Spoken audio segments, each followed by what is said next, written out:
आम्ही 3000 देऊ जर आमचं महाविकास आघाडीचं सरकार आलं तर। अखेर महिलांची प्रतीक्षा संपली आणि लाडक्या बहिणींना पैसे वाटप सुरू झाले। महिलांसाठी अतिशय आनंदाची बातमी समोर आलेली आहे की 15 जिल्ह्यात पैसे वाटप झाले। आज या 15 जिल्ह्यांमध्ये आज पैसे वाटप झाले। जर तुम्ही या 15 जिल्ह्यांपैकी राहत असाल तर तुम्हाला सुद्धा पैसे आलेले असतील। आताच तुम्हाला सांगतो कोणकोणते ते 15 जिल्हे आहेत, त्यामध्ये पैसे वाटप झाले। किती पैसे वाटप झाले, 2100 प्रमाणे झाले का 1500 प्रमाणे झाले का 4200 रुपये वाटप झाले, पूर्ण डिटेलमध्ये तुम्हाला सांगतो आणि तुमच्यासाठी अतिशय आनंदाची बातमी घेऊन आलेलो आहे। त्यासाठी आत्ताच्या आत्ता व्हिडिओला लाईक करून टाका। सर्वात अगोदर बघू शकता 2100 + 2100 म्हणजे 4200 रुपये सुद्धा जमा झालेले आहे। आता कोणाला 4200 रुपये भेटले आणि कोणाला 2100 रुपये मिळालेले आहे ते तुम्हाला पूर्ण डिटेलमध्ये सांगतो। पूर्ण आर्टिकल आलेला आहे। सर्वात अगोदर जे आनंदाची बातमी आहे त्या सर्वात अगोदर आपण पाहूया की लाडक्या बहिणींची आता प्रतीक्षा संपलेली आहे। खूप दिवसापासून महिला वाट पाहत होत्या लाडकी बहीण योजनेचे पैसे कधी मिळणार। मुख्यमंत्रीची बैठक सुद्धा झालेली आहे आणि सर्वात मोठं तुम्हाला काल जो व्हिडिओ बनवला होता त्यामध्ये तुम्हाला सांगून दिलं होतं की उद्या तुमच्या खात्यात पैसे जमा होणार आणि आज सर्वांच्या खात्यात पैसे जमा झाले। सर्वात अगोदर या 15 जिल्ह्यात वाटप झाले आणि लवकरच जर तुम्ही या जिल्ह्यांपैकी राहत नसाल तर तुम्हाला सुद्धा पैसे भेटून जाणार आहे आणि जर तुम्ही या जिल्ह्यात राहत असाल तर तुम्हाला सुद्धा पैसे आलेले असतील आणि असं याला कोई अट नाही, कुठलीच नाही, सर्व महिलांना पैसे मिळाले आहे। अखेर प्रतीक्षा संपली, लाडक्या बहिणींसाठी आनंदाची बातमी। 15 जिल्ह्यात पैसे वाटप झाले। आज आत्ताची सर्वात मोठी अपडेट म्हणजे आत्ताची सर्वात मोठी अपडेट आहे। आता कोणकोणते ते जिल्हे आहेत त्यात पैसे वाटप झाले। सर्वात अगोदर तुम्हाला जिल्हे दाखवतो की कोणत्या जिल्ह्यात पैसे वाटप झाले आणि इथं बघू शकता तुम्ही आता 15 जिल्ह्यात पैसे वाटप झाले। त्यापैकी म्हणजे पहिला जिल्हा म्हणजे यवतमाळ। जर तुम्ही यवतमाळ जिल्ह्यात राहत असाल तर तुमच्यासाठी आनंदाची बातमी आहे, तुम्हाला पैसे सुद्धा भेटले असतील। तुम्ही जर यवतमाळ जिल्ह्यात राहत असाल तुम्हाला पैसे आले असतील आणि किती पैसे भेटले ते सुद्धा तुम्ही कमेंटला सांगू शकता। मी तर तुम्हाला सांगणार आहे की तुम्हाला आतापर्यंत 2100 देण्यात आलाय की 4200 रुपये देण्यात आलाय, त्यावर सूत्राने एक मोठी माहिती दिलेली आहे। ती माहिती सुद्धा तुम्हाला दाखवतो, तो आर्टिकल सुद्धा तुम्हाला दाखवतो कोणाला 4000 भेटले आणि कोणाला 2100 भेटलेले आहेत। म्हणजे 4200 आणि 2100 यामध्ये कोणाला भेटले ते सुद्धा तुम्हाला सांगणार आहे। आता सातारा जिल्ह्यात जरी राहत असाल तरी सुद्धा पैसे भेटले आणि अमरावती जिल्ह्यात जरी राहत असाल सर्वात अगोदर या जिल्ह्यांमध्ये पैसे वाटप झालेले आहे आणि या जिल्ह्यांपैकी सर्वात मेन म्हणजे पूर्ण महाराष्ट्रात सर्वात अगोदर पैसे वाटप झालेले आहे। आता या जिल्ह्यांमध्ये मी तुम्हाला ऑलरेडी सांगून देतो की या जिल्ह्यांपैकी जर तुम्ही राहत असाल म्हणजे सर्वांना सरसकट पैसे दिले जाणार आहे आणि आता 4200 रुपये जमा झाले। महिलांसाठी अतिशय आनंदाची बातमी आहे, 4200 रुपये जमा झाले महिलांना आणि काही महिलांना फक्त 2100 रुपये आलेले आहेत। बघा ही सर्वात मोठी बातमी आहे की महिलांना 4200 रुपये कोणाला भेटले आणि कोणाला 2100 रुपये मिळाले आहे हे सुद्धा मी तुम्हाला सांगणार आहे।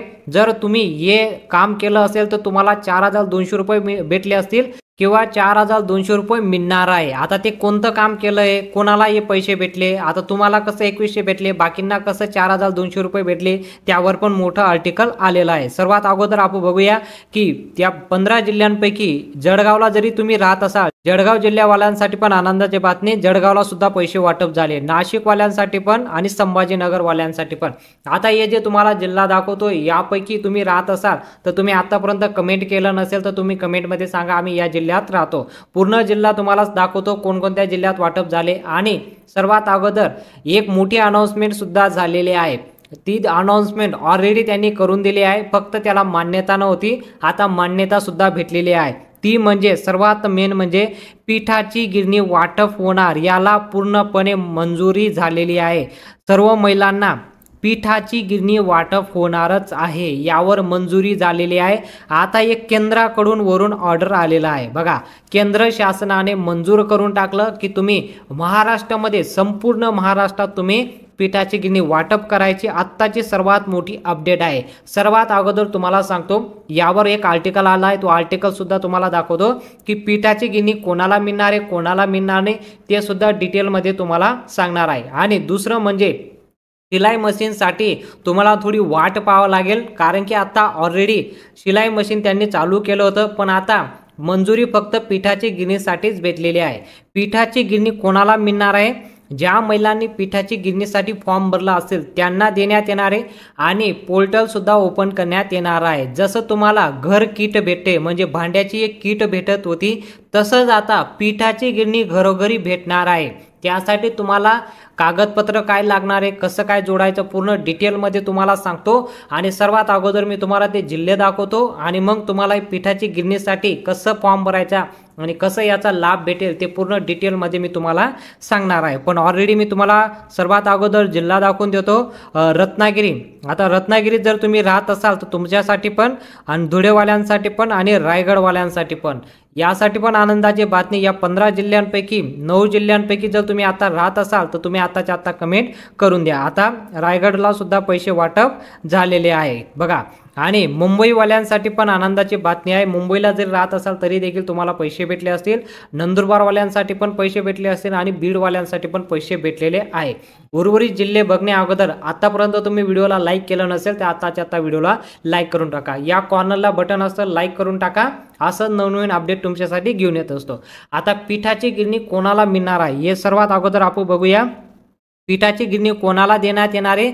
आता ज्या महिलांनी फॉर्म भरलाय त्यांना काही करायची गरज नाही, तुम्हाला घरपोच पिठाची गिरणी येणार आहे।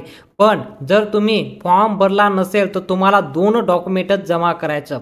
तुम्ही लाडकी बहीण योजनेचा फॉर्म भरला असेल म्हणजे पूर्ण डिटेल त्यांच्याकडे आहे, लाडक्या बहिणींची सर्व डिटेल त्यांच्याकडे आहे। फक्त तुम्हाला हे 2 कागदपत्र जोडावेच लागणार आहे। सर्वात अगोदर तुम्हाला तुमचं घरचं लाईट बिल बघा, लाईट बिल तुमच्या घरात लाईट बिल जे येतं ते तुम्हाला लाईट बिल आणि दुसरं म्हणजे तुमचा घराचा 7/12 या 2 कागदपत्र तुम्हाला जॉईन करायचे आहे। 2च कागदपत्र त्यांनी दिलेले आहे की पहिलं कागदपत्र आहे तुमचं लाईट बिल, ठीक आहे, लाईट बिल आणि दुसरं म्हणजे तुमच्या घराचा 7/12 बघा 7/12 असतो ना तुमच्या घराचा, या 2च कागदपत्र तुम्हाला जॉईन करायचं आहे। आणि पिठाची गिरणीसाठी एक पोर्टल ओपन केलं गेलं असेल त्यावर पोर्टलमध्ये तुम्हाला हा फॉर्म भरताना हे 2च डॉक्युमेंट लागणार आहे। जर हे 2 डॉक्युमेंट तुमच्याकडे क्लिअर असतील तर तुम्हाला पिठाची गिरणी जसं भांड्यांची किट वाटप झाली तसंच पिठाची गिरणी घरोघर वाटप होणार आहे। तुम्हाला लाभ घ्यायचा असेल तर तुम्ही लगेच याचा फॉर्म भरून टाका। ही वेबसाईट आता चालू झालेली आहे, तुमच्या जवळच्या सेतू केंद्रामध्ये जाऊन तुम्ही फॉर्म भरू शकता। लाडकी बहीण योजनेला जे डॉक्युमेंट तुम्ही दिलेलं आहे ऑलरेडी दिलेलं आहे, फक्त तुम्हाला हे 2च डॉक्युमेंट तुम्हाला जॉईन करायचे आहे आणि त्यावर एक म्हणजे तुमचा पासपोर्ट साईज फोटो सुद्धा लागणार आहे, फोटो सुद्धा तुम्ही त्याला जॉईन करून द्यायचा। आणि असं तुमच्या सेतू केंद्रावर जाईन ऑनलाईन फॉर्म भरता येणार आहे। ऑनलाईन फॉर्म तिथं भरून हे डॉक्युमेंट तुम्हाला अपलोड करावे लागणार आहे। ते सर्व काही तुमचे सायबर कॅपवाले मिनी ब्रँचवाले ते करून देतील, फक्त तुम्हाला 2 डॉक्युमेंट घेऊन जायचं आहे आणि पिठाची गिरणीचा लाभ घ्यायचा आहे। महाराष्ट्रामध्ये सर्वांनाच याचा लाभ भेटणार आहे आणि सर्वांना याचा लाभ भेटो म्हणून तुमच्यासाठी अत्यंत अपडेट समोर घेऊन आलेलो आहे। म्हणून आताच्या आता व्हिडिओला लाईक करा जेणेकरून ही जी बातमी आहे सर्व महिलांना पिठाची गिरणी भेटली पाहिजे, सर्वांपर्यंत हा व्हिडिओ पोहोचला पाहिजे। म्हणून वेगवेगळ्या लोकांना तुम्ही या व्हिडिओला शेअर करायचं आणि व्हिडिओला लाईक करायचं आणि कमेंटमध्ये सुद्धा सांगायचं तुम्ही कोणत्या जिल्ह्यात राहता। आता शेवटचं म्हणजे शेवटचे जे 3 जिल्हे बाकी आहेत ते सुद्धा तुम्हाला दाखवतो की या जिल्ह्यात जरी तुम्ही राहत असाल तरी सुद्धा तुम्हाला पैसे मिळणार आहे। शेवटचे जिल्हे म्हणजे पुण्यामध्ये जरी राहत असाल तरी सुद्धा तुम्हाला आता पैसे भेटले असतील। आणि शेवटचं कोल्हापूर आणि अहमदनगर आणि कोल्हापूरवाल्यांसाठी पण आनंदाची बातमी, या जिल्ह्यात सुद्धा पैसे वाटप झालेले आहे। आता ही जी चेकिंग होणार आहे म्हणजे जी चौकशी आता होणार आहे ही 5 टप्प्यामध्ये तुमची चौकशी होणार आहे। 5 टप्प्यामध्ये आता अंगणवाडीच्या सेविका तुमच्या घरी येतील आणि या 5 वस्तू तुमच्या घरात जर असतील तर तुम्हाला तात्काळ योजनेपासून काढलं जाईल।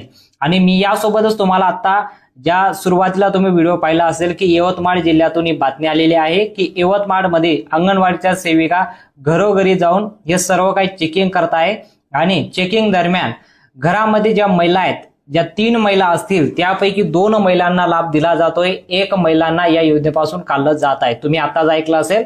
आणि याचं मागचं कारण म्हणजे राज्य सरकारने लावलेले 5 नियम, कारण भरपूर बहिणींनी याकडे दुर्लक्ष केलेलं आहे की 5 नियम सरकारने जे लावले आहेत त्या नियमांमध्ये ज्या बहिणी बसतील त्याच बहिणींना या योजनेचा लाभ पुढील 5 वर्षापर्यंत सुरू राहील, अन्यथा त्यांचा लाभ बंद होणार आहे।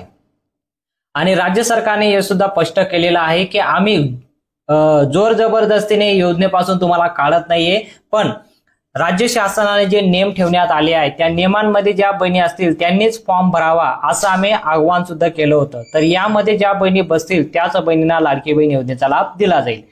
आता महत्वाची माहिती आपण पाहूया, कोणकोणत्या बहिणींना लाभ दिला जातोय, कोणत्या बहिणींना या योजनेपासून काढण्यात येणार आहे आणि पहिली जी चौकशी होणार आहे ती कशा पद्धतीने होणार. आता पहा, पहिली जी चौकशी होणार आहे ते तुमच्या घरी किंवा तुमच्या गावात म्हणजे तुमच्या नावावर किंवा तुमच्या कुटुंबाच्या नावावर 4 चाकी वाहन नकोय. बघा, ही पहिली चौकशी अंगणवाडीच्या सेविका तुमच्या घरी येऊन सर्वात प्रथम काय चेक करणार आहे की तुमच्या घरामध्ये किंवा तुमच्या कुटुंबामध्ये 4 चाकी वाहन तर नाही ना. ते कोणाचंही नावावर असू द्या, तुम्ही लाडकी बहीण योजनेचा फॉर्म भरलेला आहे पण तुमच्या कुटुंबामध्ये जर कोणाकडे 4 चाकी वाहन असेल तर तुमचा लाभ तात्काळ ऑनलाईन पद्धतीने रद्द करण्यात येणार आहे. त्यांना ती परवानगी देण्यात आलेली आहे. असं नाही की जोर जबरदस्तीने.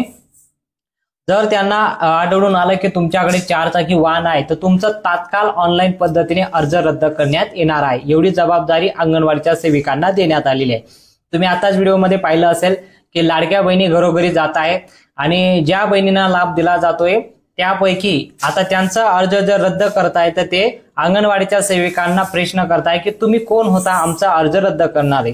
कारण आम्हाला पैसे जे येत आहे ते वरून येत आहे, राज्य सरकार देतोय, मुख्यमंत्री देवेंद्र फडणवीस, एकनाथ दादा शिंदे, अजित दादा पवार आमचे भाऊ आहे, ते भाऊ आम्हाला पैसे देत आहेत, तुम्ही कोण आहे आमचा लाभ बंद करणार आहे असं त्यांना प्रश्न विचारण्यात आलेला आहे. हे मोठी चर्चा झालेली आहे पण जे नियम आहे ते नियम आहे आणि ते पाळणं गरजेचं आहे. ज्या नियमांमध्ये तुम्ही बसत नसाल तर तुम्हाला तात्काळ रद्द करण्यात येणार आहे. आणि पहिली चौकशी म्हणजे 4 चाकी वाहन आहे का. तुम्ही कमेंटमध्ये सांगू शकता तुमच्या नावात 4 चाकी वाहन आहे का आणि यापासून तुम्ही कसं वाचू शकता ते सुद्धा माहिती मी तुम्हाला सांगणार आहे. ठीक आहे, ही पहिली चौकशी होणार आहे अशा पद्धतीने. आता महत्वाची माहिती पाहूया. पहिली जी चौकशी होणार आहे ते 4 चाकी वाहन.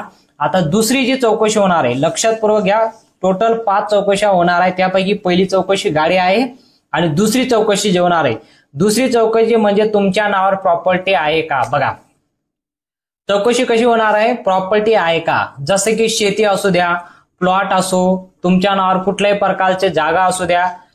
राज्य सरकारने ज्यावेळेस योजना सुरू करण्यात आलेली आहे त्यावेळेस राज्य सरकारने गोरगरीब महिलांना आर्थिक मदत म्हणून आम्ही योजना सुरू करत आहोत. तर यासाठी ज्या बहिणींच्या नावावर प्रॉपर्टी असेल, कुटुंबाच्या नावावर नाही पण ज्या बहिणींनी फॉर्म भरलेला आहे त्या बहिणींच्या नावावर प्रॉपर्टी नकोय, शेती तर नकोय आणि कुठल्याही प्रकारचं घर सुद्धा नकोय आणि प्रॉपर्टी कुठलीही नकोय. जर समजा आता तुम्ही फॉर्म भरलेला आहे, तुमच्या नावावर शेती आहे तर अंगणवाडीच्या सेविकांना कसं करणार आहे तुमच्या नावावर शेती आहे. बघा, सर्व डाटा त्यांना ऑनलाईन पद्धतीने आहे. त्यांच्याकडे स्मार्टफोन आहे, अँड्रॉइड फोन आहे.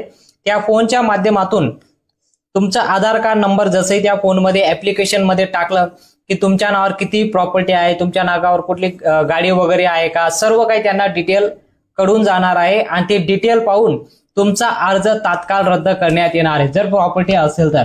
नसेल तर घाबरायचं काही गरज नाही, बिंदास राहायचं. ही चौकशी असतं, व्हेरिफिकेशन असतं. व्हेरिफिकेशन करण्यासाठी अंगणवाडीच्या सेविका येणार आहे. जर प्रॉपर्टी असेल तर त्यासाठी पण कसं वाचू शकतात ते सुद्धा माहिती तुम्हाला व्हिडिओच्या माध्यमातून सांगणारच आहे. ठीक आहे, तर दुसरी चौकशी अशा पद्धतीने होणार आहे. आता महत्वाची माहिती पाहूया. तिसरी जी चौकशी होणार आहे ते म्हणजे तुमच्या घरात कोणी सरकारी नोकरीवर तर नाही ना. बघा, जर तुमच्या घरात कोणी सरकारी नोकरीवर लागलं असेल, आता जरी कोणी लागलं असेल, ज्यावेळेस लाडकी बहीण योजना सुरू करण्यात आली त्यावेळेस योजनामध्ये सरकारी नोकरीवर कोणीच नकोय. कारण राज्य सरकारची योजना आहे आणि यामध्ये राज्य सरकारची योजनामध्ये कोणी सरकारी नोकरीवर नकोय त्यांना याचा लाभ दिला जाईल. आणि जर कदाचित आता कोणी सरकारी नोकरीवर लागलं असेल तरी सुद्धा तुमचा अर्ज तात्काळ रद्द करण्यात येणार आहे. महिला व बालविकास मंत्री आदित्यताई तटकरे मॅडम, जेवढे पण आम्ही नियम काढले आहेत ते नियमांमध्ये अंमलबजावणी झालीच पाहिजे. कारण भरपूर अशा बहिणी आहेत त्यांना लाभ मिळतोय पण गोरगरीब महिलांना मिळत नाही. ज्यांच्याकडे 4 व्हीलर आहे, ज्यांच्या कोणी सरकारी नोकरी त्यांना लाभ मिळतोय पण गोरगरीब महिलांना लाभ मिळत नाही. म्हणून त्यांचा अर्ज तात्काळ रद्द करा असं महिला व बालविकास मंत्री आदित्यताई तटकरे मॅडम यांनी घोषणा केलेली आहे. आता जर कोणी तुम्ही सरकारी नोकरीवर लागलं असेल तुमच्या कुटुंबामध्ये, तुमच्या घरामध्ये, तरी सुद्धा तुमचा लाभ बंद करण्यात येणार आहे. इथं तिसरी चौकशी होणार आहे. आता चौथी जी चौकशी होणार आहे बहिणींची, ती आता म्हणजे तुम्ही जो ज्यावेळेस तुम्ही फॉर्म भरलेला आहे आणि या फॉर्म भरत असताना बघा, फॉर्म भरला आहे तर त्यामध्ये तुम्हाला एक गोष्ट लक्षात घेणं गरजेचं आहे. की तुमच्या नावावर प्रॉपर्टी, 4 चाकी वाहन आणि सरकारी नोकरीवर हे तर चेकिंग होणारच आहे, पण त्यासोबतच त्यावेळेस एक मोठा निर्णय घेण्यात आला होता की ज्यावेळेस तुम्ही फॉर्म भरलेला आहे त्यावेळेस वयाची मर्यादा ठेवण्यात आली होती. म्हणजे 21 वर्षापेक्षा पुढे आणि 65 वर्षापेक्षा खाली ज्या असतील त्या बहिणींना लाभ दिला जाणार आहे. या दरम्यान जर तुम्ही असाल तर तुम्हाला घाबरायचं गरज नाही. आणि जवळपास 1 वर्ष पूर्ण झालेलं आहे या योजनेमध्ये. आता ज्या बहिणींचं वय 64 वर्ष असेल, त्यांचं वय आता 65 वर्ष झालं असेल, त्यांचा सुद्धा लाभ आता बंद होणार आहे. म्हणजे तुम्हाला आता त्यांचा लाभ सुद्धा बंद होणार आहे. आणि दुसरी गोष्ट, आता तुम्ही हयातीला आहात की नाही, म्हणजे लाडकी बहीण योजनेचा तुम्ही लाभ घेत आहात तर तुम्ही हयातीला आहात की नाही. जर तुम्ही हयातीला असाल तर तुम्हाला हयातीचं प्रमाणपत्र सुद्धा द्यावं लागेल, पण याची गरज नाही. तुम्हाला फक्त अंगणवाडीच्या सेविका येतील आणि ते स्वतः व्हेरिफिकेशन करणार आहे की ज्या बहिणींनी फॉर्म भरलेला आहे त्या स्वतः आता आहेत की नाही. म्हणजे स्वतः त्या बहिणींची चौकशी होणार आहे, त्या बहिणी आता हयातीला आहेत की नाही ते चेक करणारे अंगणवाडीच्या सेविकांना ही मोठी जबाबदारी देण्यात आलेली आहे. कारण क्रॉस व्हेरिफिकेशन होणं गरजेचं आहे. तर अशा बहिणींचा लाभ बंद करण्यासाठी, अशा बहिणींची चौकशी करण्यासाठी हयाती तुमची असणे गरजेचं आहे. म्हणजे तुम्ही स्वतः तिथं असणे गरजेचं आहे ज्यावेळेस अंगणवाडीच्या सेविका चौकशीला येतील. अशा प्रकारे ही चौकशी होणार आहे. आणि शेवटची जी चौकशी होणार आहे म्हणजे 5वी चौकशी, ती होणार आहे तुमच्या नावावर किती महिलांनी फॉर्म भरलेला आहे. बघा, तुमच्या कुटुंबामध्ये किती महिलांनी फॉर्म भरलेला आहे आणि महिलांनीच फॉर्म भरलेला आहे का कोणी पुरुषांनी महिलांच्या नावावर फॉर्म भरलेला आहे, हे सुद्धा क्रॉस व्हेरिफिकेशन होणं गरजेचं आहे. कारण भरपूर अशा आपल्याला समजतंय की लाडकी बहीण योजनेसाठी पुरुषांनी फॉर्म भरलेला आहे आणि पुरुषांनी महिलांच्या नावावर पैसे त्यांच्या बँक अकाउंटला ट्रान्सफर केलेले आहे. अशा भरपूर घटना आपल्याला पाहायला मिळत आहे. तर हे सुद्धा चेक होणार आहे अंगणवाडीच्या सेविकाच्या माध्यमातून. अंगणवाडीच्या सेविका तुमच्या घरी येऊन चेक करणार आहे की तुम्ही फॉर्म भरलाय, तुम्ही स्वतः ज्यावेळेस फॉर्म भरलेला आहे तर तुम्ही स्वतः महिला आहात की पुरुष आहात, पुरुषांनी सुद्धा महिलांच्या नावावर फॉर्म भरलेला आहे हे चेक होणार आहे. आणि तुम्ही एका कुटुंबामध्ये किती महिला आहात, 3 महिलांना लाभ दिलेला नाही, फक्त 2च महिलांना लाभ दिलेला आहे. 2 पेक्षा जास्त महिला असतील तर त्यापैकी सर्वांचा लाभ बंद होईल, फक्त 2च महिलांना लाभ दिला जाणार आहे. अशा प्रकारे अंगणवाडीच्या सेविकांना जबाबदारी देण्यात आलेली आहे. असे महत्वाचे 5 नियम ठेवण्यात आलेले आहेत. यापैकी एकही नियमांमध्ये तुम्ही बसत नसाल तरी सुद्धा तुम्हाला लाडकी बहीण योजनेचा लाभ कायमस्वरूपी बंद करण्यात येणार आहे. तर यापैकी कुठल्या नियमांमध्ये तुम्ही बसत आहात की नाही तुम्ही कमेंटमध्ये सांगू शकता. आणि आतापर्यंत लाडकी बहीण योजनेचे किती हप्ते तुम्हाला भेटले ते सुद्धा कमेंटमध्ये सांगा. माहिती आवडली असेल तर व्हिडिओला नक्की लाईक करा आणि चॅनलला देखील सबस्क्राईब करा. भेटूया पुढच्या मोठ्या अपडेटमध्ये.